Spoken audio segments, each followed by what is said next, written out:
नमस्कार दोस्तों। आप सभी विद्यार्थियों का आपके अपने YouTube चैनल एड्यूफैक्ट के प्लेटफॉर्म पे बहुत बहुत स्वागत है। दोस्तों, आज की क्लास में हम बात करने वाले हैं भारत के महत्वपूर्ण पर्वतों के विषय में। आज की क्लास में हम भारत के महत्वपूर्ण पर्वतों के से संबंधित जो महत्वपूर्ण प्रश्न बन सकते हैं उनके विषय में हम डिस्कस करेंगे। तो आइए देखते हैं कि आज की क्लास में कौन कौन से महत्वपूर्ण प्रश्नों को शामिल किया गया है। दोस्तों, अगर हम पहले प्रश्न की बात करें तो पहले प्रश्न में आपसे पूछा गया है कि दक्षिण से उत्तर की ओर पर्वत श्रेणियों का इनमें से कौन सा विकल्प सही है। तो आपको सही विकल्प बताना है इन चार विकल्पों में से। तो सही विकल्प आपका हो जाएगा विकल्प नंबर बी, जहां पर है पहला पीर पंजाल, जास्कर, लद्दाख और काराकोरम। दोस्तों, अगर यही प्रश्न रिवर्स में पूछा जाए कि उत्तर से दक्षिण की ओर श्रृंखलाओं का क्रम लगाना है तो आप बताएंगे काराकोरम, लद्दाख, जास्कर और पीर पंजाल। अगला प्रश्न है, मांडव पहाड़ियाँ कहाँ स्थित हैं। तो जो मांडव पहाड़ियाँ हैं ये कहाँ पर स्थित है? ये गुजरात में स्थित है और गुजरात के काठियावाड़ जिले में ये स्थित है। ये भी आप याद रखिएगा। अगला प्रश्न है, पश्चिमी घाट का सर्वोच्च शिखर कौन सा है। तो पश्चिमी घाट का जो सर्वोच्च शिखर है वो आपका है अनाईमुड़ी। पूर्वी घाट का सर्वोच्च शिखर इनमें से कौन सा है। तो पूर्वी घाट का जो सर्वोच्च शिखर पहले हुआ करता था वो आपका महेंद्रगिरी हुआ करता था, लेकिन आज के नए डेटा में ये शामिल किया गया है कि जिंदगड़ा जो है ये आपका पूर्वी घाट का सर्वोच्च शिखर है और ये आंध्र प्रदेश में स्थित है। ठीक है, तो ये बात आप याद रखिएगा कि कहाँ पर है। तो ये आंध्र प्रदेश में स्थित है। अगला प्रश्न है, भारत की अंतिम पहाड़ी कौन सी है। तो भारत की जो अंतिम पहाड़ी है वो कार्डेमम की पहाड़ी है। ये थोड़ा सा गलत टाइप हो गया है, आप लिख लीजिएगा कार्डेमम की पहाड़ी, जिसे इलायची की पहाड़ियाँ भी कहते हैं। ठीक है, तो ये कार्डेमम की पहाड़ी है, ये सबसे दक्षिणी पहाड़ी है, याद रखिएगा। नीलगिरी पहाड़ी पर कौन सी जनजाति निवास करती है। तो नीलगिरी पहाड़ी पर जो जनजाति निवास करती है वो कौन सी जनजाति होती है। तो वो होती है टोडा जनजाति। ठीक है, टोडा। अगला प्रश्न है, पहाड़ियों की रानी के नाम से किसे जाना जाता है। तो पहाड़ियों की रानी किसे कहा जाता है। तो आप बताइएगा कि नीलगिरी की पहाड़ी को पहाड़ियों की रानी कहा जाता है। अगला प्रश्न है, जावदी पहाड़ियों का विस्तार किस राज्य में है। तो जो जावदी पहाड़ियों का विस्तार है वो तमिलनाडु के उत्तर में है, यानी तमिलनाडु में है। ये बात भी आप लिख लीजिएगा कि तमिलनाडु के उत्तर में है। कभी उत्तर, दक्षिण, दाएं बाएं इस तरह से भी क्वेश्चन पूछे तो आप फंसे नहीं। अगला प्रश्न है, बालाघाट पर्वत श्रृंखला किन दो नदियों के बीच में जल विभाजक का कार्य करती है। तो जो बालाघाट पर्वत श्रृंखला है वो कहाँ पर किन दो नदियों के बीच में जल विभाजक का काम करती है। तो ये आप बताइएगा। तो ये गोदावरी और भीमा नदियों के बीच में जल विभाजक का कार्य करती हैं। अगला प्रश्न है, बालाघाट पर्वत श्रृंखला का विस्तार किस राज्य में है। अब यहाँ पर राज्य की बात आ गई, तो राज्य में आप बताइएगा कि ये महाराष्ट्र और कर्नाटका में इनका विस्तार है। ठीक है, और गोदावरी और भीमा नदी के बीच में ये जल विभाजक का काम करती हैं या सीमा बनाती हैं। अगला प्रश्न है, नर्मदा और ताप्ती नदी के बीच में कौन सी पर्वत श्रृंखला स्थित है। तो नर्मदा और ताप्ती के बीच में कौन सी पर्वत श्रृंखला है। तो ये है आपकी सतपुड़ा, और सतपुड़ा की सबसे ऊंची चोटी कौन सी है। तो वो आपकी है धूपगढ़। अगला प्रश्न है, सतपुड़ा पर्वत श्रृंखला की सबसे ऊंची चोटी कौन सी है। तो आप बताइएगा कि सबसे ऊंची चोटी धूपगढ़ है। सतपुड़ा पर्वत श्रृंखला के विषय में कौन सा कथन सत्य है। कौन सा कथन सत्य है। पहले नंबर पर आपसे कहा गया है कि पश्चिम में राजपीपला पहाड़ी के नाम से इसे जाना जाता है। किसे? सतपुड़ा पर्वत श्रृंखला को। दूसरी बात आपसे कही गई है कि मध्य प्रदेश में महादेव पहाड़ी के नाम से भी इसे जाना जाता है। इसे किसे? सतपुड़ा पहाड़ी को। तीसरी बात आपसे कही गई है कि छत्तीसगढ़ में मैकाल पर्वत के नाम से भी इसे जाना जाता है।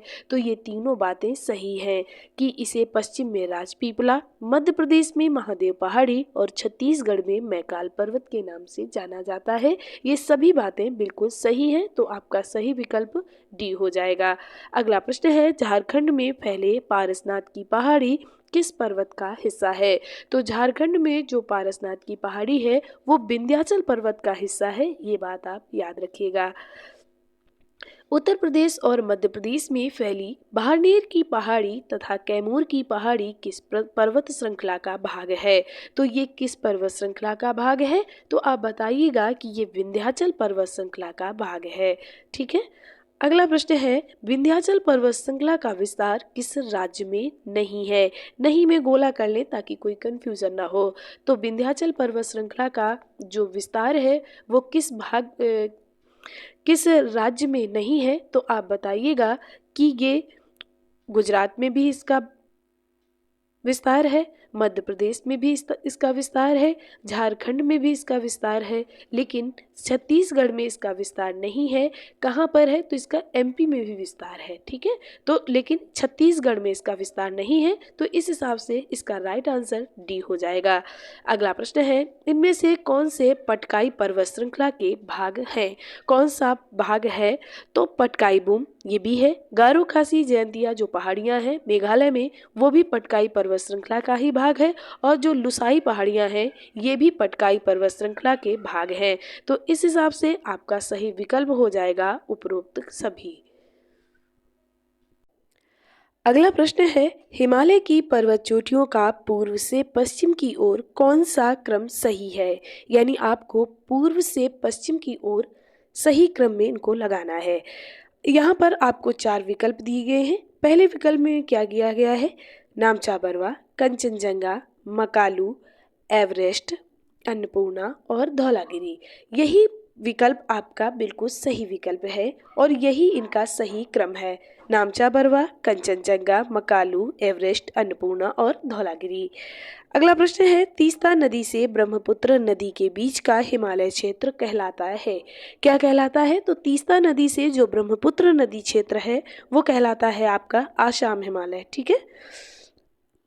धौलागिरी, अन्नपूर्णा, मकालू, कंचनजंगा किस हिमालय श्रृंखला के भाग हैं? तो ये किस हिमालय श्रृंखला के भाग हैं? आप बताइएगा कि ये नेपाल हिमालय के भाग हैं। अगला प्रश्न है, नेपाल हिमालय की सर्वोच्च चोटी कौन सी है? तो नेपाल हिमालय की सर्वोच्च चोटी कौन सी है? सबको पता है माउंट एवरेस्ट है, जो वर्ल्ड की सबसे ऊंची चोटी है। अगला प्रश्न है, किन 2 नदियों के बीच के क्षेत्र को नेपाल हिमालय कहते हैं? किन 2 नदियों के बीच के क्षेत्र को कहते हैं? तो ये काली और तीस्ता के बीच का जो हिमालय क्षेत्र है उसे नेपाल हिमालय के नाम से जाना जाता है। अगला प्रश्न है, कुमायूं हिमालय की सबसे ऊंची चोटी कौन सी है? तो कुमायूं हिमालय की जो सबसे ऊंची चोटी है वो आपकी नंदा देवी है। ठीक है, याद रखिएगा, और ये उत्तराखंड में पड़ती है। कुमायूं हिमालय का विस्तार किस राज्य में है? तो कुमायूं हिमालय का विस्तार कहाँ पर है? आप बताइएगा कि ये उत्तराखंड में इसका विस्तार है और नंदा देवी चोटी वहीं पर स्थित है। किन 2 नदियों के मध्य के क्षेत्र को कुमायूं क्षेत्र कहते हैं? तो किन 2 नदियों के बीच को कहते हैं? तो कुमायूं क्षेत्र कहते हैं। सतलज और काली नदी के बीच के क्षेत्र को कुमायूं हिमालय कहते हैं। किस हिमालय का अन्य नाम गढ़वाल हिमालय भी है? तो किस हिमालय का है? अब आपको आसान हो गया होगा बताना, क्योंकि गढ़वाल जो पड़ता है वो आपका उत्तराखंड में पड़ता है और कुमायूं हिमालय जो स्थित है वो भी आपका उत्तराखंड में ही स्थित है। तो आप बताइएगा कि जो गढ़वाल हिमालय है वो कुमायूं हिमालय का दूसरा नाम है। जाफरान की खेती के लिए कौन सा क्षेत्र प्रसिद्ध है? तो जाफरान की जो खेती है उसके लिए कौन सा क्षेत्र प्रसिद्ध है? तो ये पंजाब क्षेत्र प्रसिद्ध नहीं है, बल्कि पंजाब हिमालय क्षेत्र प्रसिद्ध है, क्योंकि पंजाब हिमालय जो क्षेत्र पड़ता है वो जम्मू कश्मीर के क्षेत्र में भी पड़ता है और जम्मू कश्मीर में जाफरान की खेती यानी केसर की खेती के लिए प्रसिद्ध है। ठीक है, तो ये पंजाब क्षेत्र नहीं बल्कि पंजाब हिमालयी क्षेत्र। अगला प्रश्न है, पीर पंजाल और धौलाधार पर्वत श्रृंखला स्थित है। कहाँ पर स्थित है? तो पीर पंजाल और धौलाधार जो श्रृंखला है वो लघु हिमालय में स्थित है, याद रखिएगा। इनमें से कौन सी पर्वत श्रृंखला ट्रांस हिमालय के नाम से नहीं जानी जाती है? तो नहीं जानी जाती है। अब आप बताइएगा कि कौन सी पर्वत श्रृंखला है जो कि नहीं जानी जाती है? तो काराकोरम भी ट्रांस हिमालय का ही भाग है, लद्दाख भी ट्रांस हिमालय का भाग है, जास्कर भी ट्रांस हिमालय का भाग है, जबकि जो पीर पंजाल है वो ट्रांस हिमालय का भाग नहीं है। अगला प्रश्न है, अमरकंटक किस पर्वत श्रृंखला का सबसे उच्चतम बिंदु है? तो अमरकंटक जो है वो विंध्याचल पर्वत श्रृंखला का सबसे उच्चतम बिंदु है, याद रखिएगा। और अमरकंटक से कौन सी नदी निकलती है ये आप हमें कमेंट करके ज़रूर बताइएगा। दोस्तों ये वीडियो आपको कैसा लग रहा है ये आप हमें कमेंट करके बताइए। वीडियो पसंद आए तो लाइक करें, दोस्तों के साथ शेयर करें और ऐसे ही वीडियो आपको टाइम पे मिलते रहें उसके लिए चैनल को सब्सक्राइब जरूर कर लें। दोस्तों आपको अगर किसी अन्य टॉपिक पे वीडियो चाहिए है तो वो आप हमें कमेंट करके बता सकते हैं। अगला प्रश्न है, महेंद्रगिरी पर्वत शिखर किस राज्य में स्थित है? तो जो महेंद्रगिरी पर्वत शिखर है ये आपका उड़ीसा राज्य में स्थित है और ये पहले पूर्वी घाट का सबसे ऊंचा पर्वत हुआ करता था, लेकिन अब सबसे ऊंचा पर्वत कौन सा है ये आप हमें जरूर बताएं, क्योंकि मैंने अभी आपको बताया हुआ है। अगला प्रश्न है, मैकाल पर्वतमाला किस राज्य में स्थित है? तो जो मैकाल पर्वतमाला है वो आपका छत्तीसगढ़ राज्य में स्थित है, याद रखिएगा। पूर्वोत्तर हिमालय और हिंद बर्मा पहाड़ियों के मिलन स्थल पर कौन सी पहाड़ियां हैं? तो पूर्वोत्तर हिमालय और हिंद बर्मा पर कौन सी पहाड़ियां मिलती हैं? तो ये आप बताइएगा कि ये मिसमी पहाड़ियां मिलती हैं, ठीक है, मिसमी पहाड़ियां। मिसमी पहाड़ियां कहाँ पर स्थित हैं? तो मिसमी पहाड़ियों की जो स्थिति है वो अरुणाचल प्रदेश में स्थिति है इनकी। प्रायद्वीपीय पठार की सर्वोच्च चोटी कौन सी है? तो प्रायद्वीपीय पठार की जो सर्वोच्च चोटी है वो आपकी है अनाईमुड़ी, ठीक है, अन्नामुड़ी। अगला प्रश्न है, प्रायद्वीपीय पठार की सर्वोच्च चोटी अनाईमुड़ी या अन्नामुड़ी किस पहाड़ी पर स्थित है? तो ये किस पहाड़ी यानी किसका भाग है? तो आप बताइएगा कि ये अन्नामलाई पहाड़ी का भाग है, अनाईमुड़ी। अगला प्रश्न है, अन्नामलाई की पहाड़ियां किस राज्य में स्थित हैं? तो अन्नामलाई की जो पहाड़ियां हैं वो आपकी केरल राज्य में स्थित हैं, याद रखिएगा। अगला प्रश्न है, अरावली और विंध्याचल श्रेणी के बीच में कौन सा पठार स्थित है? तो अरावली और विंध्याचल की जो श्रेणी है उसके बीच में मालवा का पठार स्थित है, ये बात आप याद रखिएगा। अगला प्रश्न है, सह्याद्री पहाड़ी किस राज्य में स्थित है? तो सह्याद्री जो पहाड़ियां हैं वो आपकी महाराष्ट्र राज्य में स्थित हैं, याद रखिएगा। अगला प्रश्न है, रायसीना की पहाड़ियां कहाँ पर स्थित हैं? तो ये आपकी स्थित है दिल्ली में, आपका आंसर होगा दिल्ली। गारो खासी जयंतिया पहाड़ियां इनमें से किसका भाग है? तो गारो खासी और जयंती पहाड़ियां किसका भाग हैं? तो आप बताइएगा कि ये दक्कन के पठार का भाग है, ये दक्कन के पठार।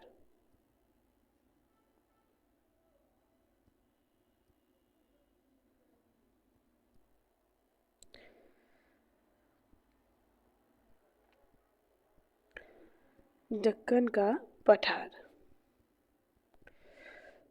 अगला प्रश्न है, लुसाई पहाड़ियां कहाँ पर स्थित हैं? तो जो लुसाई की पहाड़ियां हैं ये आपकी मिजोरम राज्य में स्थित हैं, याद रखिएगा। अगला प्रश्न है, सह्याद्री पर्वत श्रृंखला का अन्य नाम क्या है? तो सह्याद्री पर्वत श्रृंखला का अन्य नाम क्या है? तो आपका सही विकल्प हो जाएगा पश्चिमी घाट, यानी सह्याद्री पर्वत श्रृंखला को पश्चिमी घाट के नाम से जाना जाता है। अगला प्रश्न है, कोडाई कनाल किस पर्वत श्रेणी में स्थित है? कोडाई कनाल किस पर्वत श्रेणी में स्थित है? तो ये पलानी पर्वत श्रेणी में स्थित है, याद रखिएगा। अगला प्रश्न है, दक्षिण भारत में भगवान रंगनाथ का मंदिर किस पहाड़ी पर स्थित है? तो दक्षिण भारत में भगवान रंगनाथ का जो मंदिर है वो तिरुमल्ला पहाड़ी पर स्थित है, याद रखिएगा। भारत का सबसे निचला क्षेत्र कौन सा है? तो भारत का जो सबसे निचला क्षेत्र है वो है आपका केरल का कुट्टानाड, ठीक है, याद रखिएगा कि केरल का कुट्टानाड क्षेत्र भारत का न्यूनतम क्षेत्र है, यानी न्यूनतम ऊंचाई वाला क्षेत्र है, या ये कहा जाए कि सबसे निचला क्षेत्र है। दोस्तों आज की श्रृंखला में इतने ही प्रश्नों को शामिल किया गया है, वीडियो ज़्यादा बड़ा ना हो इसलिए इस टॉपिक को 2 भाग में बांट दिया गया है।